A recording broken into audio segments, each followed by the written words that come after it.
حدیث کې راځي نبی علیه السلام فرمایي الا اخبرکم باهل الجنه، زه تاسو ته جنتیان نه وښیم. جنتیان څوک دي؟ صحابه چونکې د رسول الله صلی الله علیه وسلم سره ډېره مینه وه، هغوی دې ته تږي وه. هغوی بلا یا رسول الله ولې نه ښایې ته وښیه څوک دي کومه دي جنتیان؟ د الله رسول صلی الله علیه وسلم وایي كل ضعيف متضعف لو اقسم على الله لأبره. هر کمزوره غریب مسکین چې خپل غربت او مسکنۍ ځپلی دا الله ته دومره نږدې لو اقسم على الله که چیرې دی قسم وخوري چې الله به دا کار کوي، الله وایي زما د ده سره دومره محبت دی د ده د قسم د وجې دا کار زه کوم پر د قسم نه اړم. دومره غریبان سته، دې غریبانو کې الله ته ډېر نږدې خلک سته، ډېر نږدې.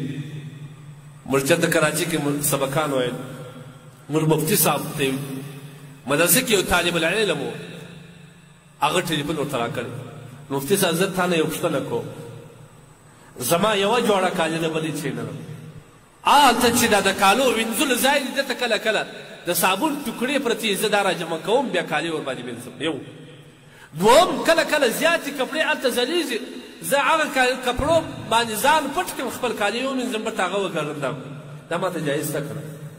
مفتي صاحب ورته وویل ته ماته ځان وښیې زه به تا ته 10 جوړې قیمتي کپړې واخلم، ته ماته ځان وښیه. هغه طالب العلم څه وایي؟ غریب دی، لو اقسم على الله لأبره. هغه وایي زما او د خدای په معامله به ته کار نه لرې که نه، ما ته فتوا جواب راکړه، ما ته د مسلې جواب راکړه. دې غریبانو کې دې مسکینانو کې الله ته دومره قریب او نږدې خلک شته که نه؟ که چېرته دی په یو کار کولو باندې قسم واخلي چې سبا به الله باران کوي، خامخا به کوي. الله ته دی دومره محبوب دی چې د ده د وجې الله تبارک وتعالی باران کوي. دې غریبانو کې دا رقم احسان شته. روایت کې راځي دوو ښځو جنګ و، یوه ښځه راولاړ سوه، بله یې وویله غاښ یې وایست، د ښځې غاښ ووتی. او اسلام دا وایي السن بالسن، د غاښ دیت چې کوم دی غاښ ایستل دي. دا ولاړه معامله نبي علیه الصلوة والسلام ته دا مسله ورسېده. هغه صحابي چې د نجلۍ سرپرست و چې د دا بله نجلۍ غاښ ایستلی و، هغه ورته وایي یا رسول الله د دې زما د قریب یا لور و هر څوک چې وه د دې غاښ به نه ایستل کېږي. ګورې دا نه مانه چې نبي علیه الصلوة والسلام ته ویل چې اختار یې ورکړي چې ته یې نسي ایستلی، نه، دا هم نه مانه چې زه اسلام حکم نه منم چې د دې غاښ به ایستل کېږي، بلکې د الله سره مینه او محبت وه. هغوی ته دا معلومېده چې زما د دې قریب غاښ به په دیت کې نه ایستل کېږي. نبي علیه الصلوة والسلام څنګه نه ایستل کېږي؟ دې خو جرم کړی دی که نه؟ د دې جرم په بدله کې به دغه یې وي چې د ده نه به غاښ ایستل کېږي. هغه الله تبارک وتعالی ده خو دا خبره وکړه که نه، الله ته محبوب سړی و، د هغه ورثاو په زړونو کې الله ور واچول، هغه ښځه یې معاف کړه.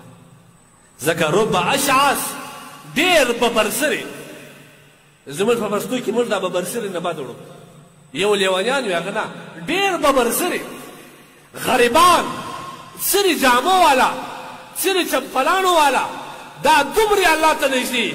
لو اقسم على الله تعالی لأبره، که چیرې دی په یو کار باندې قسم وخوري چې الله دا کار به کوي که نه، الله د ده سره دومره محبت دی، د ده د محبت نه کار کوي که نه، دومره محبت دی.